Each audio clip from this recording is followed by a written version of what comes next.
এই মাসটার নাম হলো জিলহজ মাস, আরবি বছরের শেষ মাস।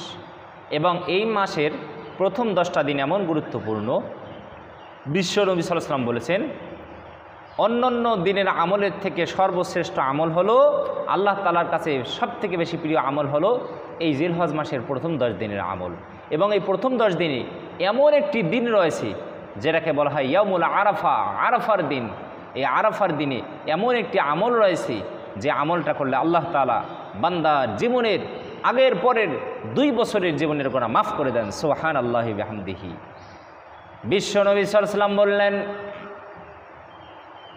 এই জিলহজ মাসের 9 তারিখ আরাফার দিনে যে ব্যক্তি একটা আমল করবে, এই আমলটা করার কারণে আল্লাহ তাআলা তার জীবনের গত 1 বছরের গুনাহ এবং আগামী 1 বছরের গুনাহ আল্লাহ তার মাফ করে দিবেন। সুবহানাল্লাহ।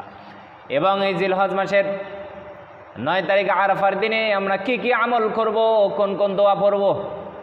বিশ্ব নবী সাল্লাল্লাহু আলাইহি ওয়াসাল্লাম বললেন সর্বশ্রেষ্ঠ দোয়া হলো আরাফার দিনের দোয়া। এই দিনে বান্দা আল্লাহর কাছে যা চায় আল্লাহ ফিরাই দেয় না।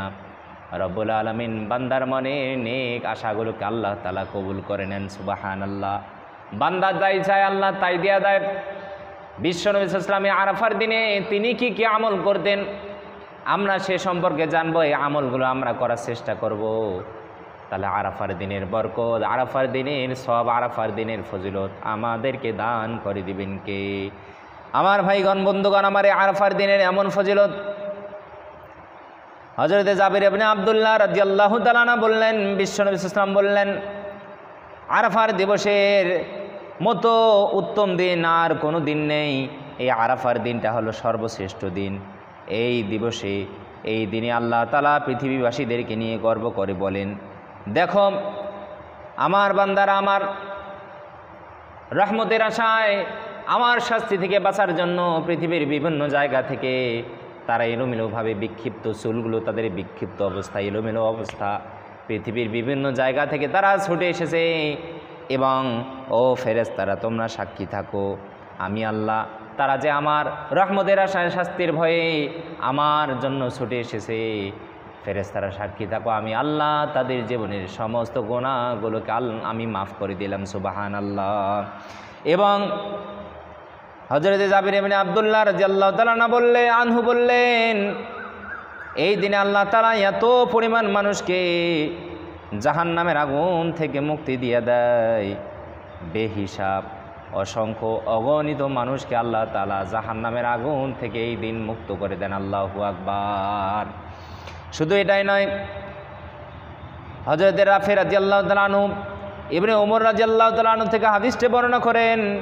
হযরত ইবনে ওমর রাদিয়াল্লাহু তাআলা আনহু বললেন আমি বিশ্ব নবী সাল্লাল্লাহু আলাইহি ওয়াসাল্লামকে বলতে শুনেছি এই দিনে আল্লাহ তাআলা সেই বান্দাদের প্রতি দৃষ্টি দেন এবং যে মানুষটার অন্তরে বিন্দু পরিমাণ পর্যন্ত ঈমান থাকে আল্লাহ তাআলা ওই মানুষটার জীবনের সমস্ত গুনাহগুলোকে মাফ করে দেন। সুবহানাল্লাহ।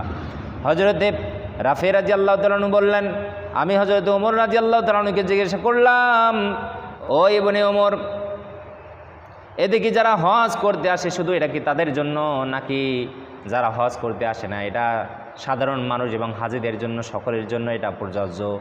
ইবনে ওমর বললেন এটা হলো সকল মানুষের জন্য প্রযোজ্য যাদের অন্তরে সরিষাব দানা পরিমাণ পর্যন্ত ঈমান থাকবে। আল্লাহ তাআলা তাদেরকে ওই দিন আল্লাহ তাআলা তাদের জীবনের গুনাহ মাফ করে দেবেন। সুবহানাল্লাহ। তাহলে এই আরাফার দিনে আল্লাহ তাআলা মানুষদেরকে মাফ করে দেন এবং তাদেরকে জাহান্নাম থেকে কি করে দেন? মুক্ত করে দেন। শুধু এটাই নয়, হযরত আয়েশা রাদিয়াল্লাহু তাআলা আনহা বললেন বিশ্ব নবী সাল্লাল্লাহু আলাইহি ওয়াসাল্লাম বলেছেন আরাফার দিবসের চেয়ে আল্লাহ তাআলা জাহান্নাম থেকে মুক্তি লাভের জন্য অন্য কোনো আর কি নাই, দিন নেই। এই দিনে আল্লাহ তাআলা অসংখ্য অগণিত মানুষকে আল্লাহ তাআলা মাফ করে দেন। সুবহানাল্লাহি বিহামদিহি, সুবহানাল্লাহিল আযীম। তো এই আরাফার দিবসে বিশ্ব নবী সাল্লাল্লাহু আলাইহি ওয়াসাল্লাম তিনি কি কি দোয়া পড়তেন? আমার ভাইগণ, বন্ধুগণ, আমার বিশ্ব নবী সাল্লাল্লাহু আলাইহি ওয়াসাল্লাম বলেছেন আরাফার দিবসের দোয়া হলো সর্বশ্রেষ্ঠ দোয়া। এই দিবসে আমরা কি কি দোয়া পড়তে পারি? বিশ্ব নবী সাল্লাল্লাহু আলাইহি ওয়াসাল্লাম যে দোয়াটা পড়তেন হাদিস শরীফে এসেছে, লা ইলাহা ইল্লাল্লাহু ওয়াহদাহু লা শারীকা লাহু লাহুল মুলকু ওয়া লাহুল হামদু ওয়া হুয়া আলা কুল্লি শাইইন কাদির।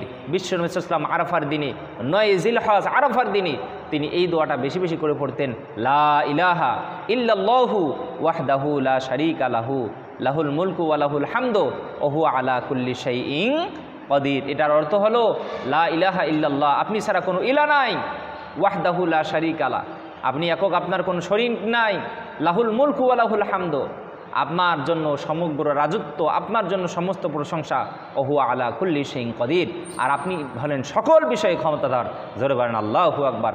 আর এক হাদিসে এসেছে সুবহানাল্লাহি ওয়ালহামদুলিল্লাহি ওয়ালা ইলাহা ইল্লাল্লাহু ওয়াল্লাহু আকবার। এই দোয়াটা আমরা, এই তাসবিহটা আমরা বেশি বেশি করে পাঠ করব। এবং এই আরাফার দিনে এমন একটা আমল রয়েছে যে আমলটা করলে আল্লাহ তাআলা বান্দার জীবনের 2 বছরের গুনাহগুলোকে মাফ করে দেন, সুবহানাল্লাহি বিহামদিহি। সেটা হলো এই আরাফার দিবসে, 9 জিলহজ আরাফার দিবসে যে ব্যক্তি একটি রোজা রাখবে, যে ব্যক্তি আরাফার দিবসে একটি রোজা রাখবে, এই একটা রোজার কারণে আল্লাহ তাআলা তার বিগত 1 বছরের গুনাহ এবং আগামী 1 বছরের গুনাহ, আল্লাহ তাআলা তার 2 বছরের গুনাহগুলো কী করে দিবেন?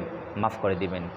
বিশ্বনবী সাল্লাল্লাহু আলাইহি ওয়াসাল্লাম বললেন, আমি আল্লাহর কাছে আশাবাদী, যে ব্যক্তি আরাফার দিনে একটি রোজা রাখবে, একটি রোজার কারণে আল্লাহ তাআলা তার 2 বছরের জীবনের গুনাহগুলোকে মাফ করে দিবেন।